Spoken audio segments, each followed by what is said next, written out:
All right, I'll get started. Welcome, everyone. My name is Carrie Mosick. I am one of the instructional designers on campus, part of extended learning.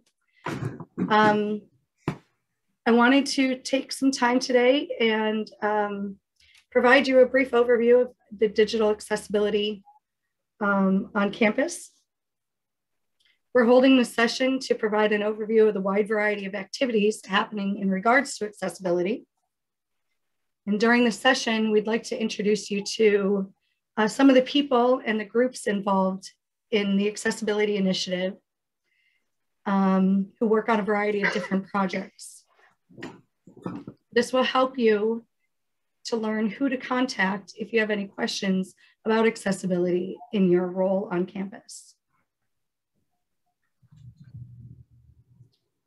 So the objectives for today are to introduce the Campus Accessibility Initiative and the Accessibility Plan, introduce you to some of the people and the resources associated with helping you meet your accessibility responsibilities as a member of our campus. And we have a lot of different people that are going to be here on the panel today. So let's just get started. So just to start, when we're talking about accessibility, that term has a lot of different uses. In this case, we're talking about digital accessibility.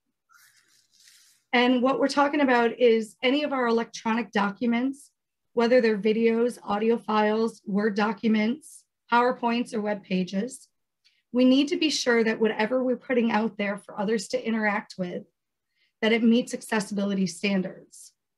And specifically, we're talking about the Web Content Accessibility Standards Guidelines 2.0 AA standard. The way we think about digital accessibility is that it's equity centered, meaning everyone has an equal playing field, have the same access to the different materials because the documents are structured in a way where someone who is trying to learn new information doesn't have to skip a beat. It's a very proactive approach. We're making it so that documents are structured so that a screen reader will work and that there is no need for an accommodation for whoever's trying to interact with the materials. And while it seems the focus would be to assist a single person with a disability, we all benefit from using and working with accessible materials. We all can interact with the material without the need for accommodations. Listening to a book is a perfect example of how offering accessible materials benefits all. Digital accessibility is a proactive approach. It is an intentional effort to best meet the needs of everyone on our campus. Finally, we do have to consider the legal requirement when we're thinking about digital accessibility. There are multiple laws that we must follow on campus ensuring the materials created are accessible to others.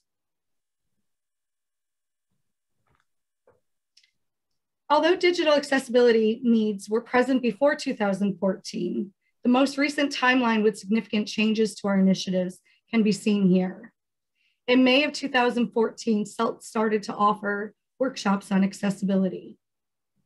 Independently, around that same time, the extended learning instructional designers also started looking into this a bit more. In 2016, they kind of joined forces, and the work group on accessibility practices was founded at that time. And Sean, would you like to talk about 2017? So yeah, in July 2017, we had our OCR complaint. I'm just setting up my screen here about our website, and we received ours. But I'd also say that every SUNY school received an OCR complaint, and we really spent the next 5 months working on improving our website, making sure that we were A, compliant, but B, develop processes to ensure that we stayed compliant with what we were doing. I think our goal all along has been to go in to put in processes to ensure that we don't go and just fix a problem piecemeal, but rather to resolve and set in processes where we can stay up to date with what needs to be done and ensure that we're always making progress. So once we finished and resolved our OCR complaint, that was in December of that year. We developed a committee, and I know we got some slides after this show some of the committee, but rather to go and to look at accessibility and digital accessibility, not just on the web, but as an entire process and everything how we would handle it on campus in terms of every aspect of it. And a lot of that was driven by the fact that there were already groups of people that were working on it, such as Rebecca and one of the other instructional designers were coming at it from one way, and Rick and his team were coming at it from another. So in June 2019, there was a SUNY-wide policy that came about, and it wasn't really much different than what we had been working on over the last year and a half. And I know when they developed that policy, they talked to us on what we were trying to do. And what the policy is really to go and to look at all electronic. Their policy is electronic IT, but we've decided to brand ours as digital accessibility with the idea of thinking of it not really just as an IT initiative, but everything having to do with the digital portion of our campus. And our IT strategic plan was called the Digital Campus. So it seemed that this all dovetailed right in together. And then we were, every school was responsible for having a digital accessibility plan, and we handed ours in December 2020. And I think, it was really just documenting the different aspects that we were working on. I think I'm ready for the next slide, Kathy. So when we look at the SUNY-wide accessibility standards, it really is around different, 5 different areas. And one is the web, which was obviously a focus when we first started. Another area is digital content that's created. I think we'll get into that a little bit more, but digital content includes putting PDFs on the website and putting Word documents on the website and making sure that those types of digital documents are accessible. But it does mean even smaller an item as you get into the classroom, applications that people might be using inside their classes, and ensuring that they're accessible, even if they're not necessarily web-based, but if they're just running on a PC or some other type of technology equipment. The library is another component of this accessibility standards, and we do have the library involved in our program. And then I would say almost the most difficult part of doing all this is procurement, and ensuring that as we move forward, that we're always dealing with vendors that are creating accessible content, and that we're always moving forward. So in terms of procurement, it does involve when we go and buy new technology, is it accessible? Have they gone and made the commitment? Have they gone and completed voluntary accessibility plans, BAPs, and then has somebody gone and tested their technology and ensured that it is accessible?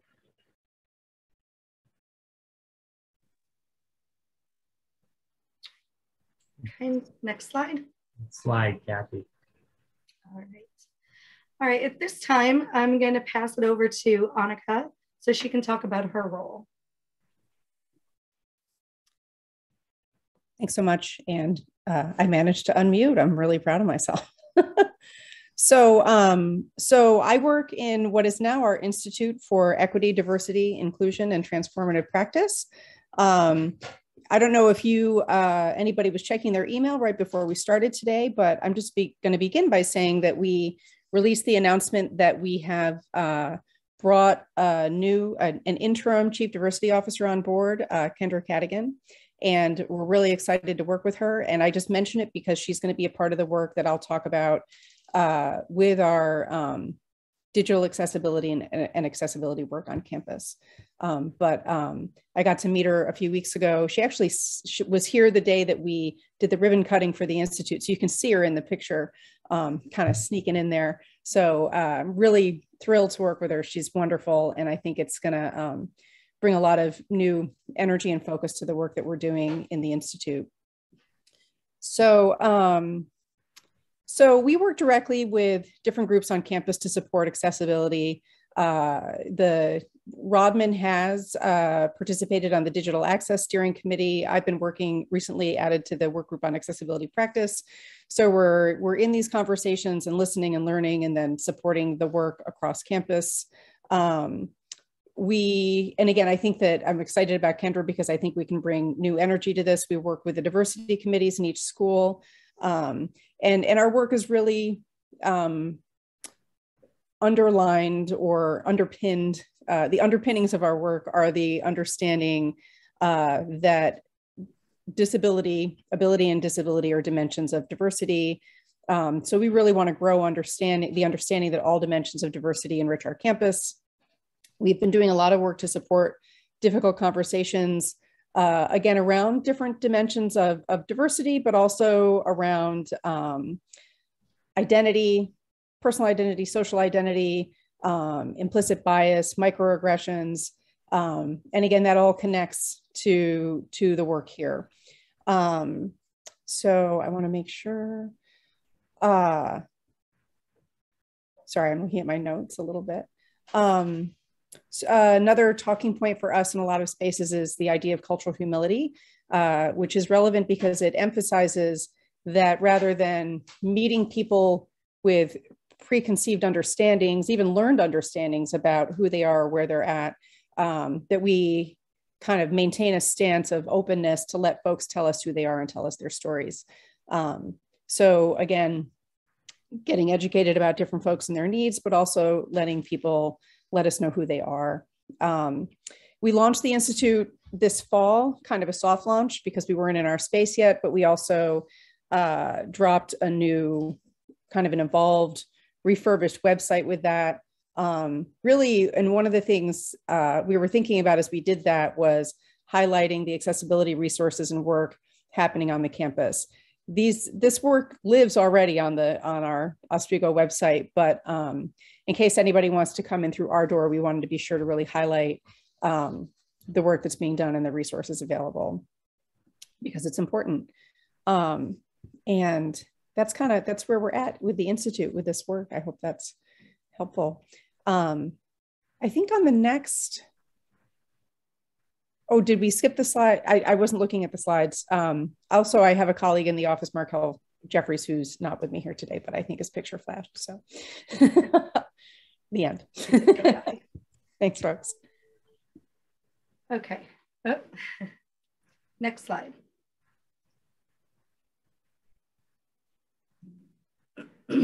Okay, this is the Digital Accessibility Committee. Actually, we should go back a couple to It Takes a Village. Okay. All right, so you may be catching on now that it does take a village to make this all happen. Next slide. There are multiple groups on campus that are all working together. In addition to the Diversity Inclusion Office, we have the Digital Accessibility Steering Committee, we have the Work Group on Accessibility Practices, the Web Steering Committee, there are Faculty Accessibility Fellows, and then there's everybody else that's on campus that should be working towards making their materials more accessible. At this time, we're going to learn a bit more about these groups. And I'm going to hand it over to Sean. Okay, so the first committee we had was the Digital Accessibility Steering Committee, and that really came out of when we came out of the OCR complaint in December 2017. We wanted to keep the energy moving and you know, make sure that we set in practices where we didn't, in essence, backslide to having the issues that we had before. And I do think you'll see from this committee, and it'll change a little bit because Casey will take over now from Michelle's spot. But you can see we have people from CTS, which would be Nicole and myself. Rick Buck is from the web committee. Kathy Evans is from, at the time, she was from Student Affairs, but she is involved with the advising group. We have people from administration. And you know what? Rodman isn't on that slide, but I would say, and as Anika was talking before, he has been a key component in terms of really helping us to move forward, and has been a tremendous supporter. Rebecca and Michelle have been from the faculty side. Kate, our digital accessibility analyst, and as her role has changed, but you can see that we have extended learning with who's there? Greg and Teresa, and then Sarah from the library, Star from accessibility, the accessibility group, and then Wayne as being part of communications and from the marketing aspect. So it has been a group of people that have really tried to look at it from a campus-wide perspective, I would say. So go to the next slide. And what we've set direction and goals, develop policy and process, oversee the accessibility initiative. I would say we have done all of those items, and I'll look here on my notes and see, basically say that. But I would say one of the other things that we've really been focused on is the culture, and seeing how we can go and really try to support what we're working on, and how we can go and make it. Can people hear me? Everyone's frozen on my screen. I can hear you, Sean. Okay, that's good. Then I will keep on talking. So it's really to go and to focus on the culture. And one of the things that I'm really proud of in terms of our team is how you saw that large group of people, but how everyone has a component of what we're doing, and how I feel like they go and we have tremendous leadership in terms of this initiative. I mean, I talked about Rodman before, but the faculty group have really owned it and started to move forward. Kate has done an amazing job in terms of going and moving us forward and creating content. It's really a group of people that go and get things done. When we started the initiative, I'd say we talked about how deep the hole was and how it felt like it just was getting deeper and deeper in terms of how we would go and be able to go and create accessible content. But I feel like we've really turned that around by the quantity of work that we've done, and how the initiative has been seen as a priority on campus. And we've really gone and reduced the amount of inaccessible content. But even more important, I think we've gone and provided resources and support for the campus who have really gotten on board in terms of doing this and being able to, you know, move us forward, and to the point where I would say that, you know, we're really one of the truly one of the leaders in SUNY.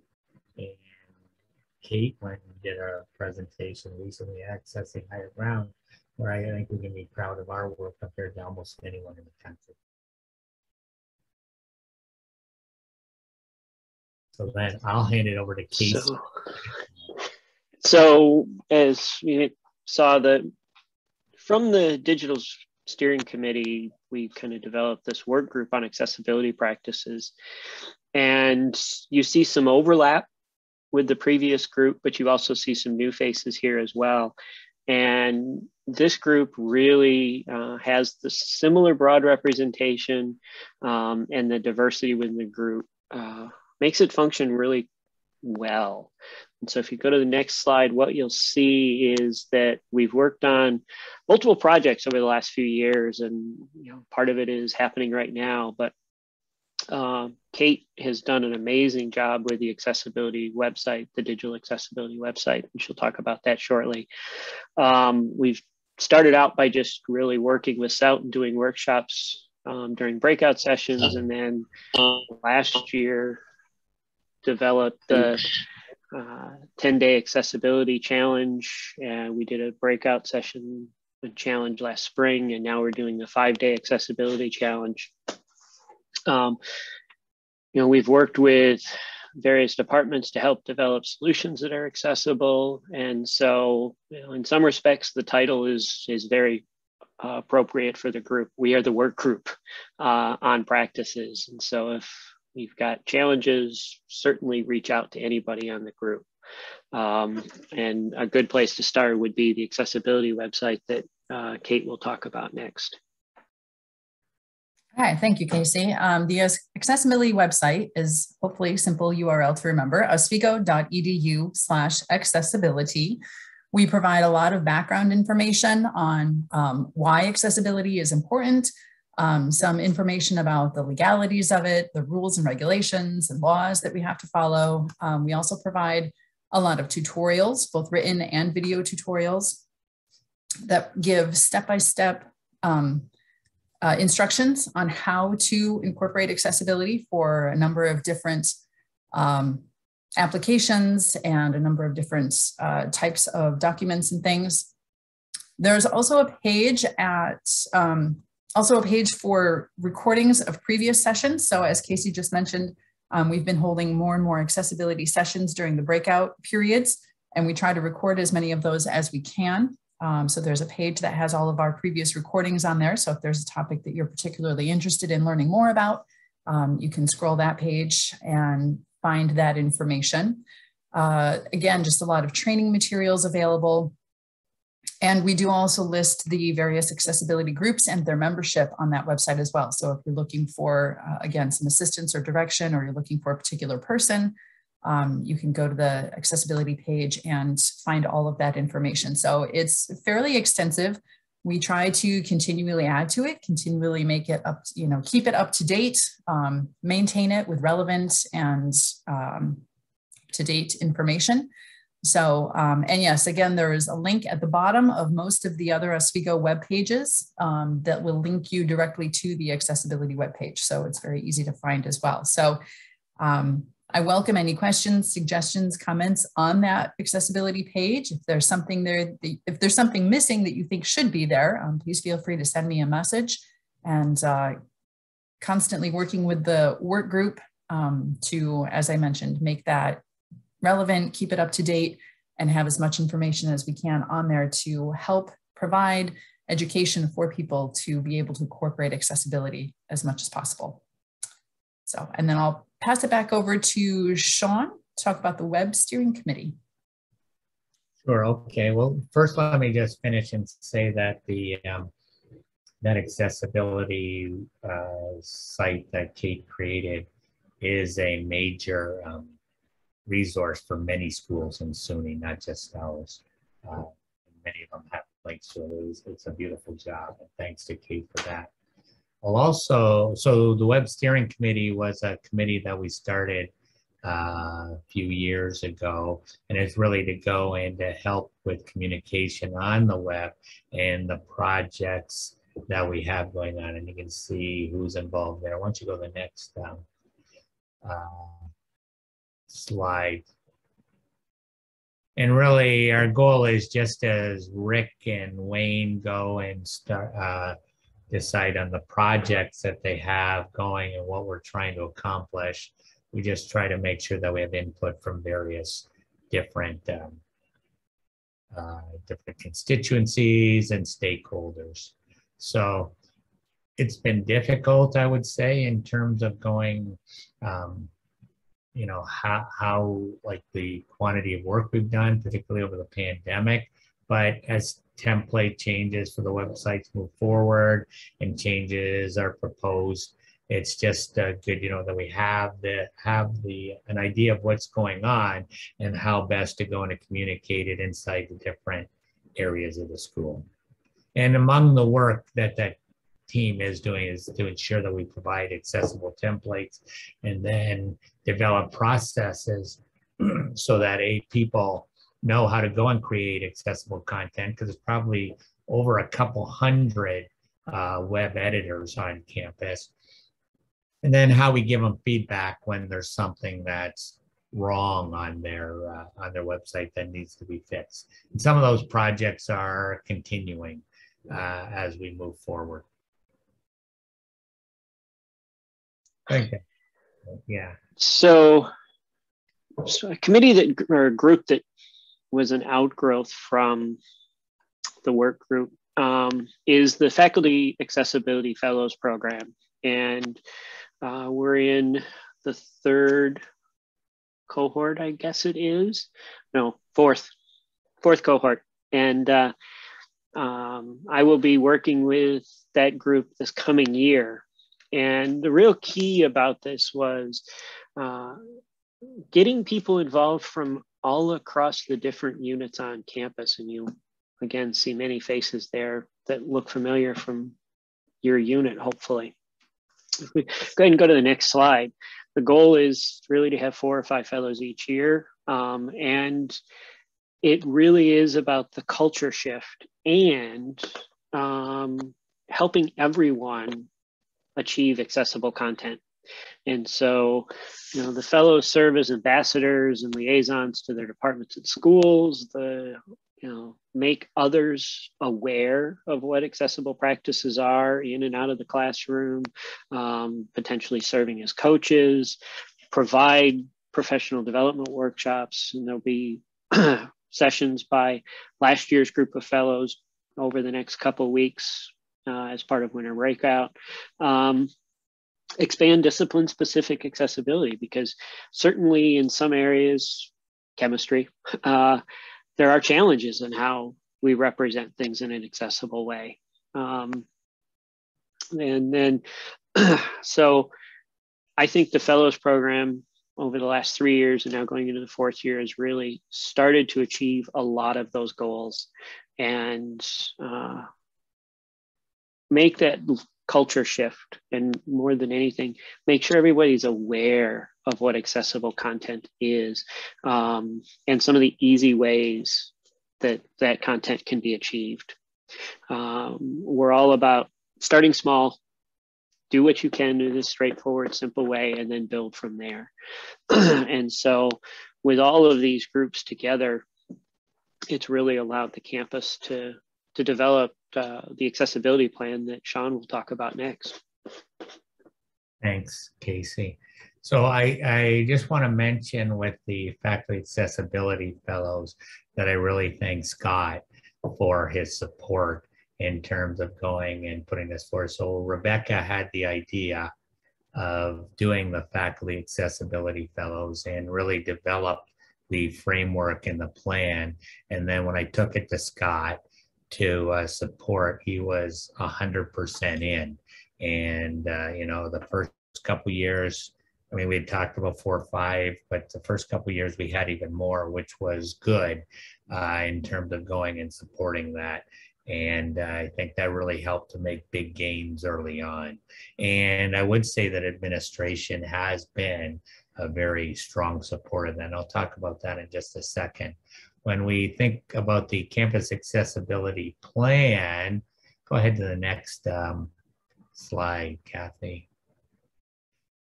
Yeah, so we talked about there's benchmarks in the plan in the 5 different categories that we have.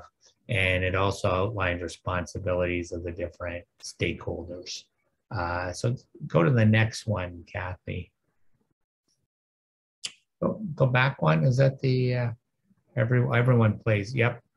public digital materials. So the areas of focus are the different materials that we have. And it's really not just what's on the web, but the, we looked at the whole communication of how we do things. So I'll just say we've looked at official departmental communication too. We've really tried to take a look at, as an example, I don't know how many people get the outages from facilities and maintenance, but those were coming in, we're in a inaccessible format. So Kate went and worked with facilities and management and changed the email that they were sending out and made it accessible. It really wasn't a whole lot of work.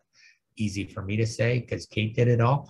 But I think even for she would agree that it was like a few minor changes can really make a big difference in terms of what we did. I think we've also tried to look at items such as Christmas cards that go out from different units, and where we saw there was an issue with them, largely either Rick or Kate would help them to go and to ensure that when we put them out in the future, they would be accessible content. I'm not saying that we have everything that we did, but I know things that come out of the provost's office and the president's office, we've gone to make sure that they were accessible. So we have really tried to take this overall view of what we're, how we're dealing with it. Certainly the stuff on the web is clear, and then obviously the digital course materials became much more evident as we moved into the pandemic. And, so many faculty stepped in, and a lot of people came for the training that both John and Extended Learning did with people, and accessibility was a large component of what we were trying to do. And certainly that helped to push people's awareness of the need for accessibility and universal design forward at that point. In terms of procurement of digital platform software and services, there are some targets in, and I think I discussed earlier how that is really a difficult and time-consuming process, but it is something that we're working on in an area of focus. Go to the next one, Kath. And it really is that everyone does play a role, and whether it's a high-level administrators, department web administrators, course instructors. I have a role, chief technology officer, but I also happen to be the campus's electronic IT officer too. And on every campus is a little bit different. That role can be handled by, in some places, it's diversity and equity do it. In other ones, it would be the accessibility office. So it varies from campus to campus, but certainly the important thing is that it is a campus-wide procedure. And then the administrative offices all have a different role. So go to the next one, Kathy, and I talk about how high-level administrators really encourage and support the campus commitment. I already talked about how the provost and certainly Deborah and now Mary, who has been involved in what we were doing before, have been very supportive. Ensure accessible and inclusive digital materials. So there I would say I discussed about things like Christmas cards and anything coming out of their office to try to make sure that it's accessible and inclusive. And generally, we've been able to go in to help people do that. Ensure the purchases meet accessibility guidelines. And some of that really comes from the purchasing office, but it's from that point, it can be difficult when we go and make these purchases, just that they're aware of what we're trying to do and why things might take a little bit longer than normal. Everything takes longer with procurement now, but I would say this is one of the roles of the high-level administrators. Go to the next one, Kath.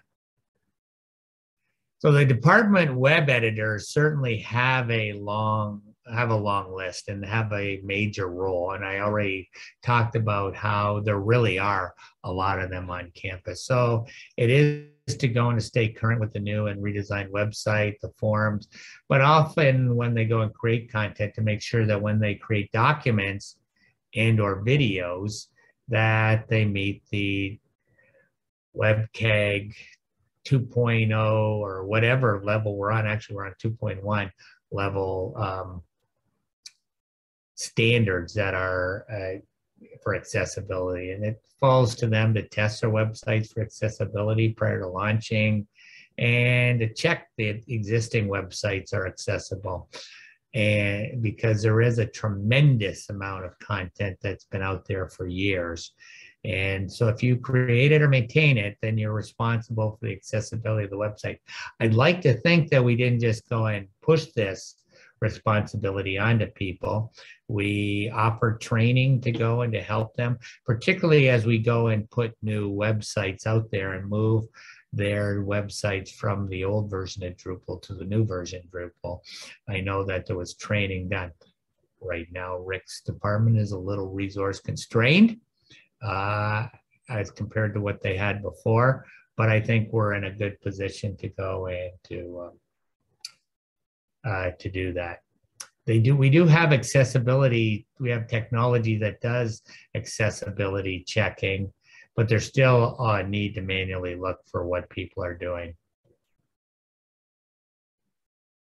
The web editors are also responsible that they'll need to make accommodation to individuals who request access to something that might be inaccessible. And we do have a form for someone to request inaccessible content. I don't think it's necessarily used that often, but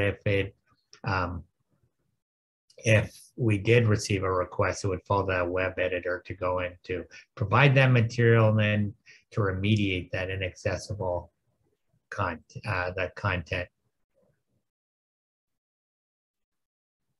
And then they need to make sure that we procure accessibly if we were to go in to build some interfaces. So the department web administrators do have a large role inside of it, probably, and there's many of them. And that's probably where we have our largest risk. So that has been a major focus where we can. So the next one, Kath. So that is the course instructors, and really they need to ensure digital materials and applications are accessible. Any external course materials that they create, and we won't necessarily know that, but if they were to have some external materials, they need to be accessible. Obviously provide timely remediation when required. And we were able to do this, I would say, extremely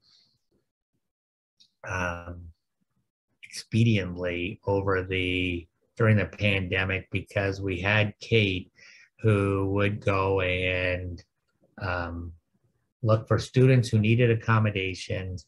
We would look inside the courses that they had, and we tried to focus and prioritize and help faculty to ensure that we had content that met their needs. So it was actually amazing, I would say, the quantity of courses that we went back and remediated. And again, that's a royal we. Really, that fell to Kate. And some of the instructional designers certainly helped her, but a lot of the work fell to her. And then everyone needs to ensure that we procure accessibly. And that really goes back to whether it's external course materials they're receiving, including items such as inclusive access that they have, or additional materials there, or any special technology that they might use inside the classroom. Go to the next one, Kath. So then there's me, the digital accessibility officer. And then even here, I would say, like, this is my role inside of it, but certainly I don't do any of this alone, because it takes a village to do it. And actually, other than organizing meetings and documenting a lot of the work we're doing, you know, a lot of it falls to the others, whether it's the library and Sarah plays a role inside that. And then what we're doing with the faculty. But I do go and interface with SUNY and show up at and participate in their meetings as well. And then, so as an example, I'm responsible for getting an assessment of what we've accomplished over the last year and for February 1st. So I'm working on that right now. But it's really good. It's a good job to have because we have done so much, and whether it's everybody inside the team. So it is a good role to have. Go to the next one, Kath. And then it is the administrative offices. And that is, as I said before, provide accessible and inclusive digital materials, including their website, documents, and emails. And I think like when we go and discuss emails and making sure that they're accessible, I think in a sense that's a really important point in terms of showing how detailed, we want to make sure that we're ingraining inside the culture the work that we're doing. I'm not talking about individual emails that go back and forth between one or two people, but if someone's putting out an official communication, I think it's important that we go and make sure that it's accessible, because you never know who's going to be the ones being responsible. So those are the different roles that we've gone and identified, and the responsibilities that they have within. Next slide, Dan. Good morning, everyone. I'm just going to wrap up kind of and summarize what we've talked about today. Small changes have a large long-term impact. So we've talked about a lot today, and it might sound overwhelming to someone that is just getting into accessibility. It's a lot to cover, but here's the important thing to note. Everybody just needs to take that first step and scratch the surface. And everyone, as long as you know that there is a huge collection of resources available to you to help, we are going to be here to help you with it. So anybody that hasn't quite gotten into working on accessibility yet, just know that just taking that first step is huge. So, and know that we're here to help you.